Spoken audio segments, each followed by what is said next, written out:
we just wanted to be as transparent as we could. This is their base rate. I think those vary so much from year to year, month to month, that it would be hard for me to really pinpoint. But we did want to be transparent. Their customer charge is significantly higher than what ours is.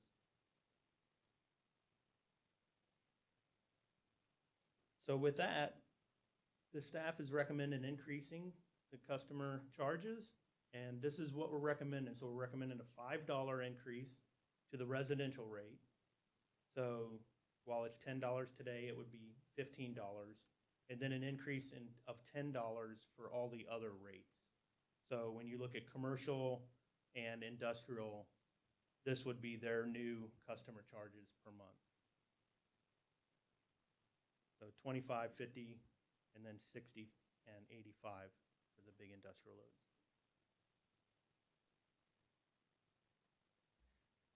And that is all the information I have. I'm happy to answer any questions you guys have about this. Any questions? I think Mr. Talker got a note that the sound's not coming through. It just came through? Uh-oh. Okay. I was talking into the mic pretty good. Maybe not. Well, yeah, it wasn't on your, I think it was a technical issue. Is everybody ready to start over? No, I'm just kidding. Mr. Chair, Because I'm not. Yes, there was an issue, but it is fixed now. it is fixed now. Good. Okay, we want to make sure. Any questions on the stuff in the room? Yep. I understand everything you said. I'm just concerned that, and I know that Evergy has their different things, the way they bill, but I'm still wondering if nothing else, optics are that we're increasing to 15 when they're only still under 13. And again, I understand what you're saying about the different billing. However, I still question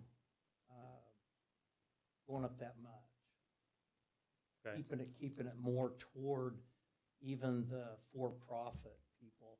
Again, because if nothing else, it's optics. People get on there and, well, this is this, and not everybody understands that. So, I don't know. That's just my concern. Any other comments, questions? Well, I know in the past we've talked about this and we looked at doing the $10 increase, or we even talked about doing a $5 incremental after that. Yes, So we have talked about this before. we have. And We I know talked when you about looked it. at it, We talked about it after the update of the financial models in 2022, because I made a presentation very similar to this that was talking about ratcheting up that customer charge Yep. to get us closer to what the recommendations of the Right. studies said. well, we were talking to DMKT too. We had talked about this customer charge and what we were going to do. And yeah, it would be nice to keep it closer to what like some of the investor owns are doing, the $12 customer charge. But then when you go to look at the energy cost, kind of balances that out. So, you know, it's a $5 increase. It's not a $15 increase right now. So, I'm comfortable with it. I don't really like it with the way the cost of everything's going up, but cost of everything's going up for, you know, everything we do, and we've got to be able to recover those costs. So, I mean, I support what you're going here for the $5 increase. I mean, that and the other increases you've got. Yeah, I was sensitive to the community, and I don't want to go straight to the 19 whatever or the 26, right? I mean, Right. I think we make small incremental changes to continue to meet the needs of the utility. Well, I think it'll be interesting too if we can update that, say 2026 or something, to kind of see what it compares to, like what it was from 2022. So it's nice to have those previous studies done so we can kind of compare to it too. Anything? One more. And part of why I say that, again, is because we're going to be having more stuff. We're going to be doing AMI. We're going to be doing all these new things, and with those all come costs. So it may be $5 here, but once we get AMI up, people's bills are going to naturally go up. And then at some point, there's going to have to be a rate increase to pay for the AMI. So again, those are my concerns. can I gently disagree with the statement? Statement of an assumption that AMI is just gonna automatically increase your bill is not an accurate statement. Well, with some people it will. I don't disagree with that statement, that some people will see an increase, but I think some people will be able to control their usage and see it, and I think it'll be extremely better, that's a really good English. I think it'll be extremely more transparent in how we provide the service and be able to give people the power to actually control their bills better. What I see now are people complain they don't understand why their bill went up, but with AMI, they'll be able to look at that and say, well, this date, it really spiked. What was I doing on that date? They don't really equate to that they just got back from vacation, they flipped the air conditioner, colder, they went and did a whole bunch of laundry. That stuff is just routine life, and they just don't think about it. So are you looking for a recommendation then from us today? I would ask for a recommendation. So the future plans is for me to present this same presentation at a study council this coming Monday night to the city council. And then it would be followed up, I'm gonna say not immediately, but in the near future with an actual action item to council. So if you guys were to, I guess, bless it and give your recommendation, that would help me as well. Okay. I don't know if Terry's sound is working or not. Does anybody know? Terry, can you hear us? I can hear you. Okay, good. Okay, so if we throw a motion out on the table then to support this customer charge increase, is that all you We need? can vote. Is it- I think that would be strong enough for me to at least be able to go to city council and say that it was supported by the Okay. PUAB. Okay, Make a motion, we support it? okay. Is there a A second? second. We've got a second? Second. Okay. Christina, will you call the roll, please? Aye. Jerry Martell, Yes. Michael Talcott, No. Les Boatright. Yes. So that recommendation passed, and it will go with you to council. Okay, well, thank you very much.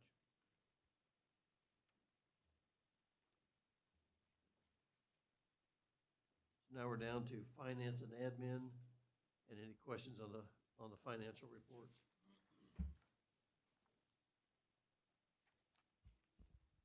I think I just saw you somewhere else. I know. The good old FIFA World Cup. Exactly. Okay, if everyone wants to flip to the power and light page, I'll kind of walk through and highlight. Obviously, this is our year end, so this will kind of highlight kind of where we landed for 2024 going into 2025. Total operating revenues compared to budget was up $12.5 million. We can see that 12.58, which is up 108%. And then coming down to total operating revenues, we are up $7.6 million to budget, down to 94%. So I would like to see, obviously operating revenues going above and beyond, and total operating expenses being down.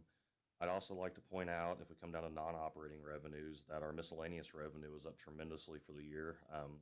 Total variance to budget was $500,000, up 243%.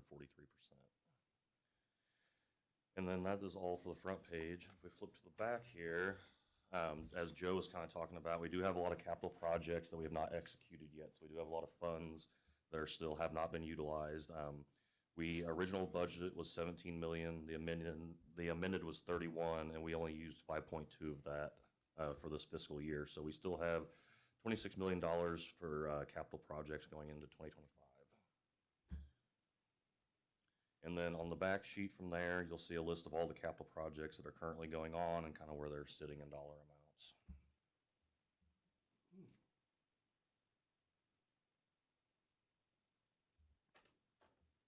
Okay, Any questions on IPL?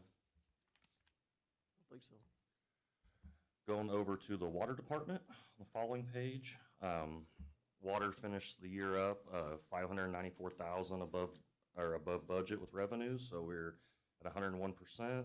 And total operating expense was also down. You see, we had budgeted 36 million. We came in at 29, so it was operating expenses was down approximately 6.2 million, so it was 82%, which is great in comparison to total revenues. And then as well, we also see that miscellaneous revenue, not as much as IPL, but as far as percentage-wise, we budgeted around $15,000, and we came in at 88, so we had a 563% increase. So that is always good to see. If we flip to the back as well again, we will see that our original budget amount for capital projects was 9 million. The amended was 27 from all the rollovers from previous years, and they only used 3.2 of that. So we still have a lot of capital projects money sitting in water as well. And on that following back page, you'll see all the capital projects outlined along with the dollar amounts allocated to them. And then continuing on to sanitary sewer, total operating revenues was actually down just slightly. In all honesty, it's pretty flat. It was down about 30,000. But total operating expenses, on the other hand, was actually down roughly 1.6 million, which is always great to see. And then miscellaneous revenues also up as well there. And coming in for sewer, as far as capital projects as well, on that backside, amended amount was around 19 million. They used 5.9, so they have another 13 million in capital projects dollars still sitting out there. And on the following page, you'll have a list of those projects as well. So each IPL, sanitary, and water all have a decent amount of money sitting in their capital project funds, so they can continue to work on those. Any questions regarding the June financials? Any questions? Doesn't sound like it. Thank you. Yeah, I'm sure Mike down there's got a question, right, Mike?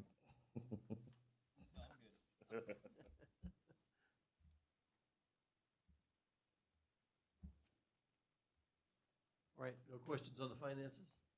All right, thank you. Municipal services? Good afternoon. In keeping with the power and light conversation, if you recall at our last meeting, we had a presentation on the sanitary sewer rates, and we wanted to give you the month to think about it and see if this body had a recommendation to take forward to council. If you recall, there were two options presented.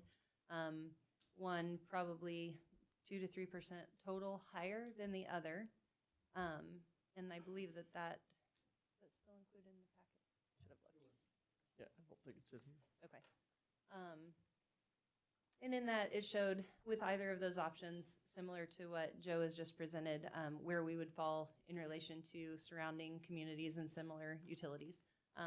Happy to answer any additional questions that you may have thought of since the last meeting, and then just was hopeful to have a recommendation from the board. Remind me, there was two different options. Which one were you recommending? Of course, we would recommend, from just an operational standpoint, the higher of the two. Just it lets us hit all of the goals quicker, and there's not the same availability or interest in debt financing capital as it's been recommended to IPL, simply because of the consent decree work that was done several years ago, and the sanitary utility is actively paying off that almost 90 million in debt. So that's our regulatory compliance fee. It's $12 on every bill. So any of these financial reports, that debt service is all tied to that consent decree work. So because of that bonding amount that is already out there, our capacity to do that is different. So we continue to cash fund all of our CIP. So just that little bit of difference there. Okay, so you're looking for a recommendation then on one of the options, Yes. probably being the higher of the two, just to pay off the debt service quicker. We won't be able to expedite that unless we refinance those. Okay. But allows us to address our ongoing CIP quicker, and not. We're currently projected to go negative operating cost in 3 years. Obviously, this staves that off, but Okay. understand either way, any increase is better than where we've been, which is flat over the last 5 years. Okay. All right, I guess we're looking for a recommendation then from the body. Yeah, could you, What are the two options?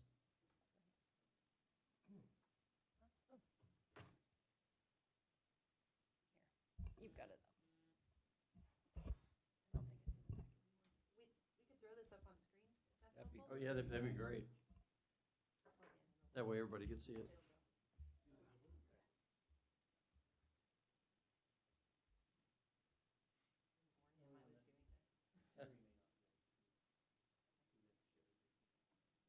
we can verbally tell them too. Technical support, trust us, we're here to help.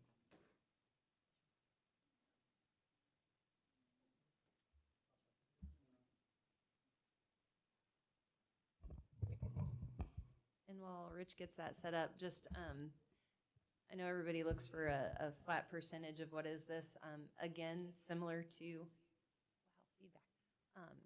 Similar to IPL's charges, ours is also broken up into a base charge, which covers all those fixed costs, and then a volumetric charge as well. So that percentage changes based on if you're looking at the fixed charge or the volumetric charge. That's why I continue to say option 1 and option 2 because it is broken out a little differently in each of those options. But this is, again, the higher of the two, and you can see. Oh, No, it this is the lower of the two. says option 1.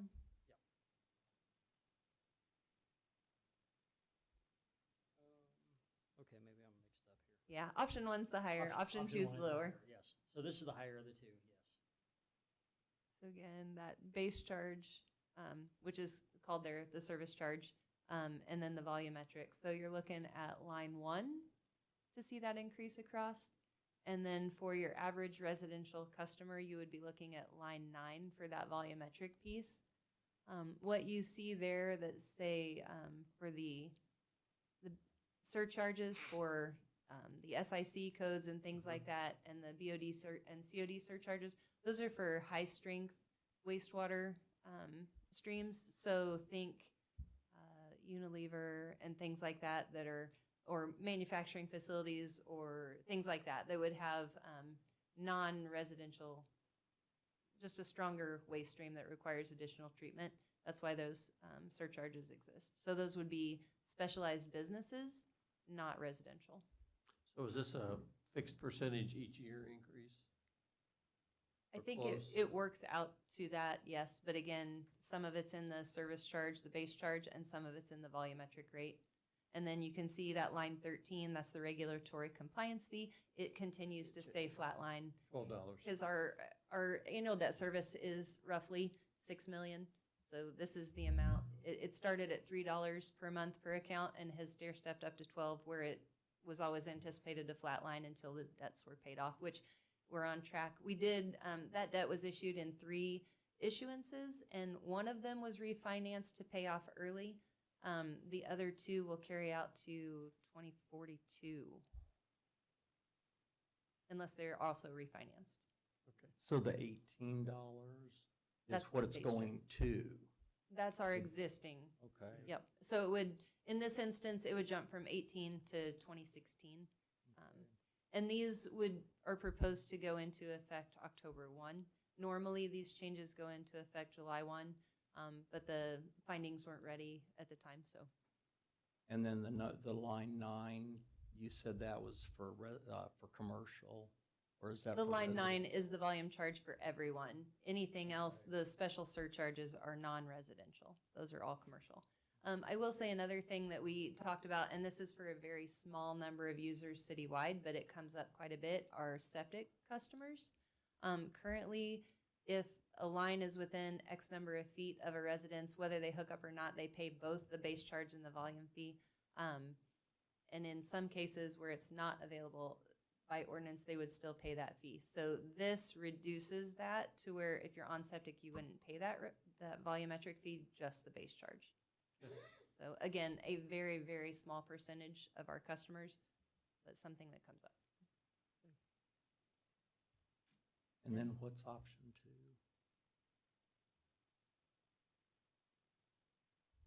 So again, it jumped up to roughly $1. It goes up $1 less on the base charge side. And then you can see line 9, just a slower increase. So you said that this one pretty much flatlines. It's not like it gives you the opportunity to. It doesn't fund our ongoing CIP as quickly.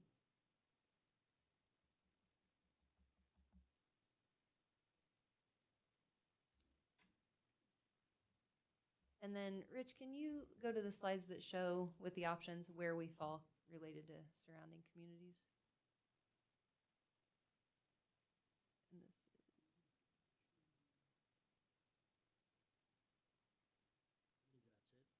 Yep, so the. Right in the middle. Yes. So the solid line is where we are today, and the green, the lower of those two green lines, the one more to the left, is under option 2, and the slightly higher one is option 1. So option 1 allows us, gives us more to fund. Funds capital with- quicker. Right. I will give you my pitch about being in the middle and why it's a good thing. Typically, if you are on the lower end of rates compared to your surrounding entities, typically you don't have that capital program in place and you're not spending the money to reinvest back into your system. Being in the middle is usually that solid middle ground of trying to operate efficiently, but also investing back in system. I know when things get high and people are looking at where do you cut, the capital projects is always that Yeah. first go-to that people look at. Oh, we can put that off. Right, and that's how you wind up in a consent decree, and we don't want another one. Yeah. So we very much have a vested interest in keeping those projects going.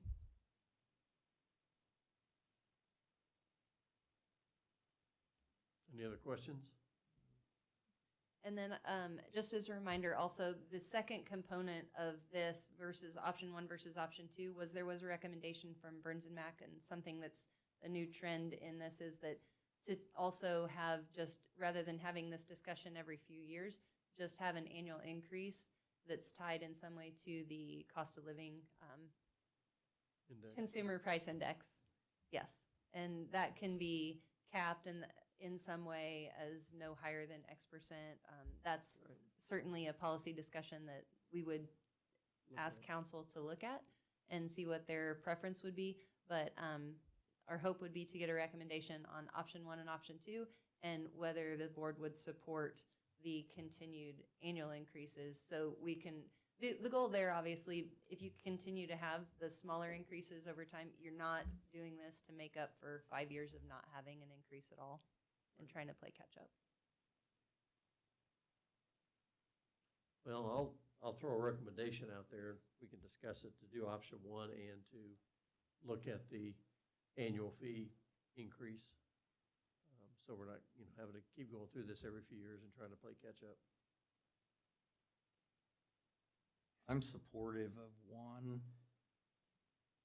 but I'm not quite, I'm not quite ready to pull a trigger on an automatic annual. I think there's gotta be some looking at it. I mean, I think it was to look at it, Oh, basically. 100% agree. And Oh, that's okay. all part of, Maybe I sorry. didn't say that in my That's- that's what I was No, that's poor thinking, that it was communication on like my part. automatically. Well, I didn't make that in the recommendation, but the recommendation Right. would be to then take a look at that Yes. process. Okay. Yes, if, I'm okay with that. again, annual increases, all of that is looked at as part of budget process. Mhm. If there wasn't, if by some amazing stars aligned thing happens and we didn't have an increase, obviously not a need to put that on the customers. We haven't seen things trend cheaper. I keep hoping. But assuming that did happen, then yes, we would have that out to not add that, and it would be as needed. And I just, again, I want to be cognizant of the ratepayers, because I know we're not in this for charity. We can't do charity, but at the same time, and I'm gonna say it like I do every time, 1/3 of the city is at poverty or below. And some people just can't absorb $5 here or $10 there. So that's why I said that. No, absolutely, and I should have clarified that. This is something that we would look at as part of every budget. And again, every budget year, we go through and we pull this comparison every single year, and that's also part of just that sanity check of where are we, where are the surrounding communities, and what is everyone doing to keep costs contained. So we've got a motion on the floor. Is there a second? I'll second it. Okay, there's a second. Christina, will you call roll, please? Brad Chance, Yes. Jerry Martell, Yes. Michael Towkett, Yes. Les Boatright, Yes. And we'll go back on something you said about lowering costs. McDonald's is lowering the cost of their combo meals, so somebody's doing it. Somebody's doing it. I'll have to check out how they're managing. Exactly. Okay, so we got through that. Okay, now we're down to IPL. First item is an update on the AMI project manager. So the update is we have chosen a candidate and we've been in works with them with terms and conditions for a little bit. So caught up in legal back and forth, just making sure that we understand terms and conditions, and that's where it's at. Once we have that ironed out, then we can name, because if we can't come to terms and conditions, we'd have to pick another vendor. So I don't want to name it yet until we have that all ironed out, and then we'll be able to name it and make recommendations and move forward. All right, sounds good. Yep. How about an update on summer storms? Summer storms have been pretty difficult this year between the wind, the rain. We've had several rain events that have flooded out some of our vaults, in particular up on the square, that took power out to several businesses up on the square for a few days. And we're continuing to tackle those with the crews that we have. They do a great job. And also looking at our tree trimming program and making sure that we're staying on top of that. We're instituting some new LiDAR that will be able to look at that from a satellite imagery and be able to identify some hot spots before they become an issue. But we're continuing to work on it. Yeah, the summer storms, I don't remember if last time we talked if you needed some specific data, but. No, it was just, I it's was just more been a- curious about, how the system's been holding up, and do we have any issues that have arisen out of those that we've noticed? We have found a few reliability issues that we are tackling to make it more resilient in some areas. Unfortunately, you don't want to find those when a tree's on it, but we have found a few opportunities to put in some more laterals in different areas to help cross-connect and increase our chances of being able to isolate when a storm does happen. So Okay, good. we are continuing to look at that, and then with our new system operations manager and new deputy director, we're looking at technology for auto reclosers and things like that that can detect on the system and do things automatically without having to have crews go out. And Yeah. that's kind of in junction with AMI, right, when that does come. Okay, all right, very good. Another one I had was any material concerns that we're gonna have going into fall and winter? I don't have any concerns for materials on an O&M standpoint. It's more from the big project standpoint, I would say. Continuing on transformers and things like that we're still having long lead times and high costs on. I knew the lead times had really gone up on some of that. Yeah, but I think the general material that we use for O&M for the everyday stuff, we're doing pretty good on staying in front of that, and I don't have any concerns for the winter. Okay, all right, very good. And the last item here was the IPL and statistical charts. Good afternoon. Hello. If you guys would look at the very last page of your packet, I included for you a comparison of average temperatures for June of 23, 24, and 25, what we're seeing on our charts. 24, the year 24, we had higher average temperatures than 23 and 25, which I think you will see when you're looking at your kilowatt usage. We are not too far below 24 and falling in line with 23 based on temperatures. There were a few things I would like to call out to you on your packet, page 32. One of our interruptible customers, which does usually end up with a higher monthly bill, had to be rebilled in the month of June. So that will, because of the timing, that billed revenue should pick up when we look at July. And when we're looking at your packet, page 34, we do have the updated 2025 customer counts. It looks like a steep drop in your commercial industrial, but I want to point out that is on a different axis, so your numbers are smaller. There's really showing about a 33 number decrease in that. And I wanted to point out that that is on billed accounts, not billed, like the bills that we create, not necessarily the accounts. So sometimes that can fluctuate year to year based on number of rebills or corrections. So it looks like a steeper drop in comparison to your residential, but it was about 33. And a slight uptick in residential customers for 2025 over 2024. And I would be happy to answer any questions that you have. Any questions on the statistical stuff here? We appreciate the information, though. It's, does kind of help with temperature and humidity to see how that impacts. I do want to point out, on that very last page, she pointed out the temperatures. Uh-huh. The second half of that is humidity. So probably a little known fact that I think it's in the neighborhood of 80% of the energy that your HVAC uses is to remove the humidity from the air and not to change the temperature. So when you have a really humid condition and you want to lower it 2 degrees, it's going to use the same energy as a less humid, lowering it 5 degrees, right? So Okay, just has to work a little harder. it does. Okay, very good. Just maybe to add on to that, on the operation side, that's something that we pay a lot of attention to is the feels like temperature, not just the ambient temperature, because if you look at thermal degradation of equipment, that feels like temperature has a correlation and kind of causation. When people feel hotter, they crank up their air conditioning, and the thermal protection that's inside of our transformers and conductors creates more wear on it. So we anticipate for us that we might have more failures on a high heat index type day. So looking at that humidity column is super important for us. Okay, very good. Thank you. Mr. Chair, Yes, sorry, can I interrupt for a second? you may. Just a quick reminder, if everybody would lean into the microphone, make sure it's really close to their mouth. They're having a hard time hearing online. Okay. Thanks. All right, now we're down to Deputy City Manager.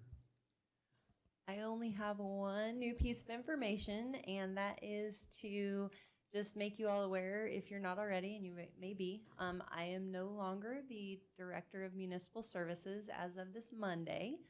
Mike Jackson, former Deputy Director of Municipal Services, is returning to the department as Director, and we welcome him back, most definitely. Rich remains Deputy, as does Matt McLaughlin, and Zan McKinney is our Assistant Director. And so a little bit of a staffing change. You get an extra body at the meetings, and you don't have to listen to me for all the multiple reports instead. You get a fresh perspective, probably a little less sarcasm, you know. Welcome back. Yeah, we're very excited to have him. So just wanted to formally reintroduce him to the group. Now, you were in HR before you came back, is that correct? Yeah, I've been there the past roughly about a year, Okay, but I was with the department for the previous 5-6 years. yeah. Very good. Well, welcome back. Thank you. Looking forward to having your expertise back.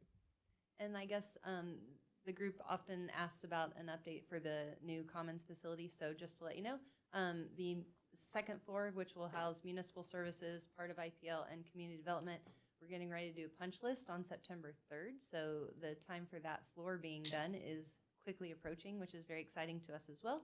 And then the third floor will follow that, and then 4, and then 1. So still, 1 is, again, where customer service utility billing will be, and that will be the very last piece to move over. So just by way of update, everybody's still over this year. The last piece is coming over in November. Okay, very good. We had on here too an update on the governance meetings. There was the most recent update was the study session that's been a month or so ago to council. That the language for the charter revision is currently with Lauber being rewritten to scale back the actual charter change to the language that's required for just the governance model. And then we can look at a host of different things surrounding that by policy after the fact, but just to try and keep it really clear in the structure of how that's being set up. Yeah, please watch the language that it's written in, because I was on the Charter Review Commission, and when we took the other stuff, I had no idea what those meant. Gotcha.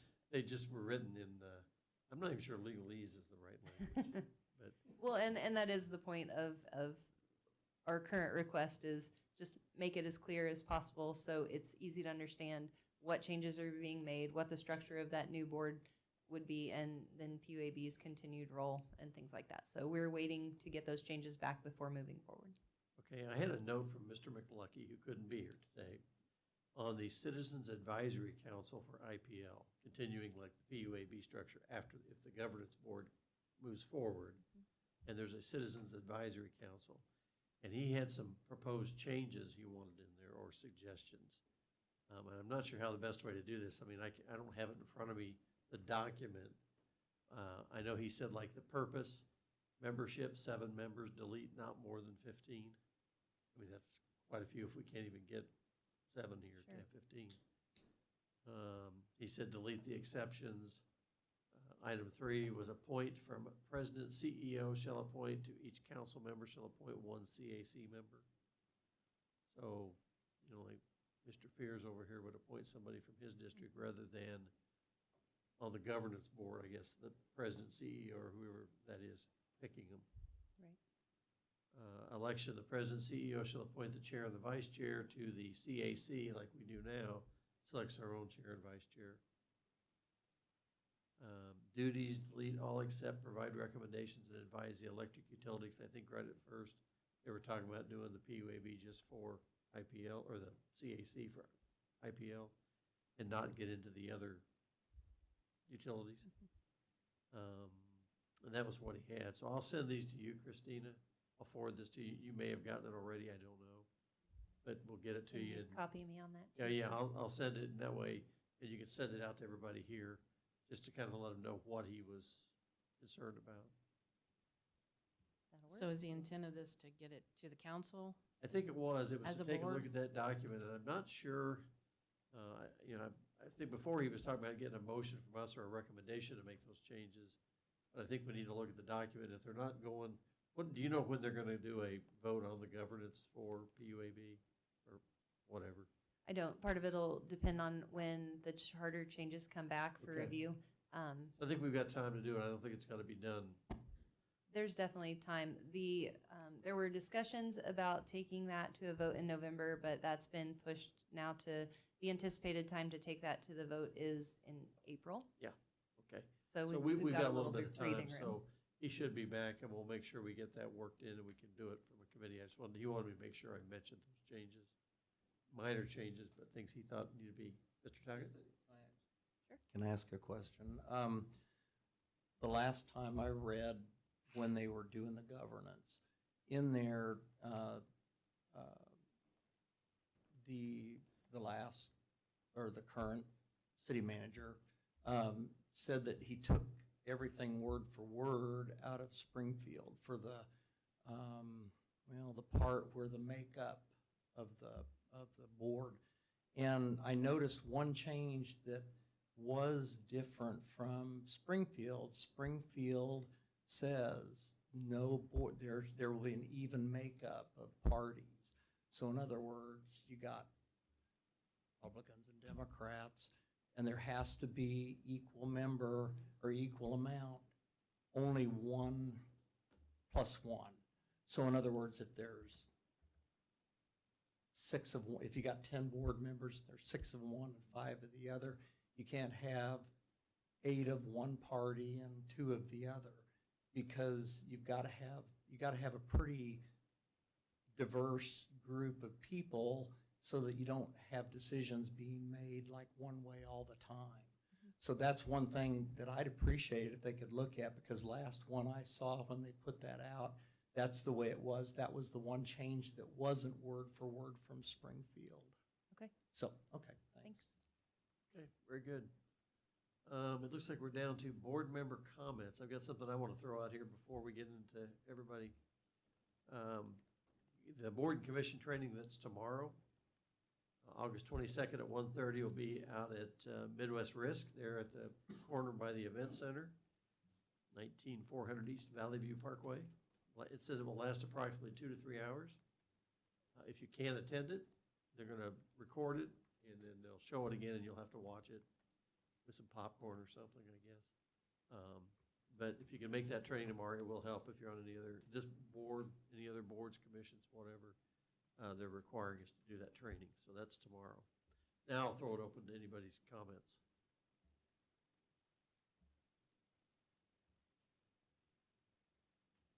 Seeing how that went over. Terry, you still with us? Yep. Okay. Evidently, she doesn't have anything either, so, our next meeting is September 18th, 2025, 2:30 here in the Utilities Building. Looking to adjourn. He was moved, we're adjourned, thanks.